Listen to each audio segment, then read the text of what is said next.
पाप अपराध के कारण मनुष्य मरा हुआ है और यीशु जीवन है। यदि जो कोई मसीह की सुसमाचार की आज्ञाओं को मानेगा तो वही उसे पाएगा। और इस शास्त्र का वचन हमें बताती है कि पृथ्वी में जहां कहीं भी मनुष्य है, सबने पाप किया, वह चाहे कोई क्यों न रहे, सब के सब पाप के आक्रामक शक्ति के शिकार हो चुके हैं और पाप की दशा में वह जवाबदेह है। पाप में पड़ने के कारण मनुष्य आज परमेश्वर से बिल्कुल अलग हो चुके हैं, परमेश्वर से बहुत दूर हो चुके हैं। इसलिए लिखा है, इसलिए कि सबने पाप किया और परमेश्वर की महिमा से रहित है।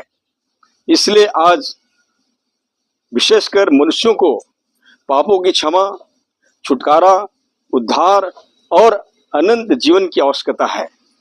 लेकिन पापों की क्षमा मिलेगा कहाँ से?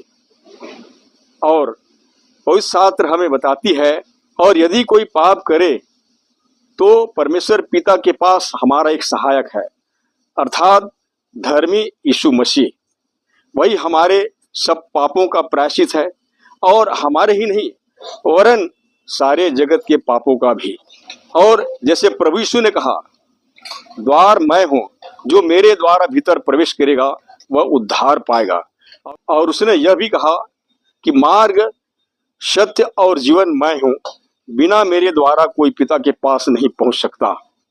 तो मेरे प्रिय भाई बहनों, आज हम हर एक को एक ऐसे मार्ग की चुनाव करनी चाहिए जो सचमुच में हमें परमेश्वर तक पहुंचाता है, परमेश्वर से मेल कराता है। और परमेश्वर से मेल कराने के लिए और परमेश्वर तक पहुंचाने के लिए केवल एक ही माध्यम है और एक ही मध्यस्थ है। और जैसे कि पवित्र शास्त्र का वचन हमें बताती है, क्योंकि परमेश्वर एक ही है और परमेश्वर और मनुष्यों के बीच में भी एक ही बीचवई है, अर्थात मसीह यीशु। इसलिए हम हर एक को आज प्रभु यीशु मसीह के पास आनी चाहिए।